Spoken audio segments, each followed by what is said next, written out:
Business Skills 360, the podcast that looks at the other side of business English. Hello, and welcome back to the Skills 360 podcast. I'm your host, Tim Simmons, and today I want to look at some of the business English skills everyone needs in order to be successful. As any guru worth his weight in salt will tell you, business is all about relationships. That means connecting with new people and maintaining good relations with people in your existing network. And one of the ways we do this is through small talk. We call it small talk because it's not about big, important business topics. It's about things like the weekend, the weather, sports, or family. You hear it every time someone walks into the office and says, "Oh, hey, Dave, how's it going?"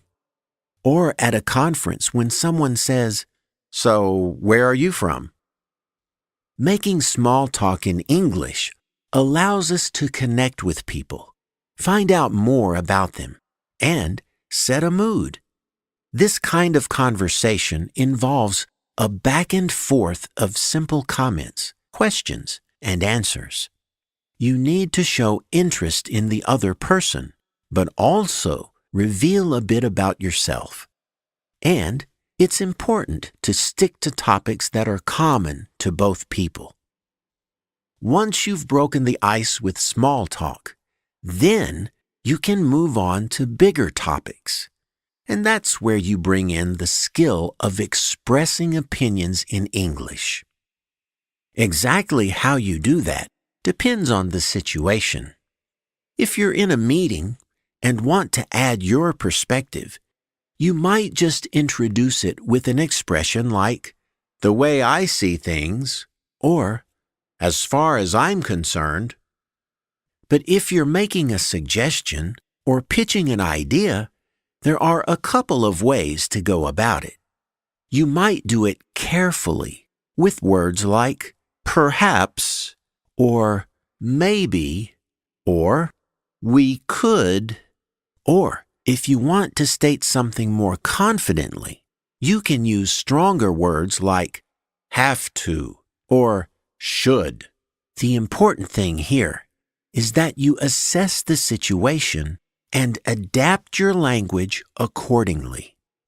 If you're new to a team or the most junior person in the room, and you come out with guns blazing, telling everyone what must happen, you'll be shooting yourself in the foot. After all, conversation isn't just about speaking. It's also about listening. And that leads me to asking questions. I don't just mean yes or no questions. I mean substantive questions that show that you're listening and engaged. This could include follow-up questions during small talk, which helps you connect with people. Beyond small talk, this also includes discerning and sincere questions about people's ideas. This is a big part of being an active listener, which means listening to understand, not just listening to respond. Of course, being a good listener doesn't mean being a yes man. Participating in a meeting or negotiations in English requires the ability to reject ideas. And that's not as simple as saying no or I disagree. Most situations require a more nuanced or careful approach. If you don't like someone's idea, you might soften your comment by expressing uncertainty. For example, you might say, "I'm not sure that's the best way to do this," or "I wonder if that might be too expensive." You can also use the yes but approach, such as, "I see what you're saying, but I'm not sure we can do that." But be careful with this kind of softening language. If you're in a position to say no or reject something, be clear about it. You can still be diplomatic without waffling. To do that, you can comment on the positive aspects of the idea or the intention behind them before saying no.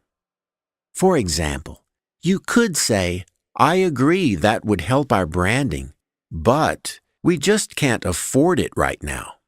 Or, "I appreciate your concerns for the timeline, but we have to postpone this." Rejecting ideas effectively is one aspect of being decisive and getting results. And that brings me to one last skill I want to mention today: getting people to take action. You've probably been in an English meeting where there was a lot of great discussion, but no real action points. So you need to learn how to delegate effectively. I don't just mean giving orders. "Jenny, take care of the report." Sounds like an order, but effective delegation at the end of a meeting sounds more like, "Jenny, I'd like you to take care of the report." Or maybe, "Jenny, I think you're the best person to handle the report." All right, so we've looked at 5 essential business English skills. Let's do a quick recap. You need to know how to make small talk, express opinions, and ask good questions. At the same time, you need to be able to reject ideas and get action from people. That's all for today. If you'd like to test yourself on what we've just covered, have a look at the businessenglishpod.com website. There, you'll find a quiz about today's show, as well as a complete transcript. Happy learning, and see you again soon.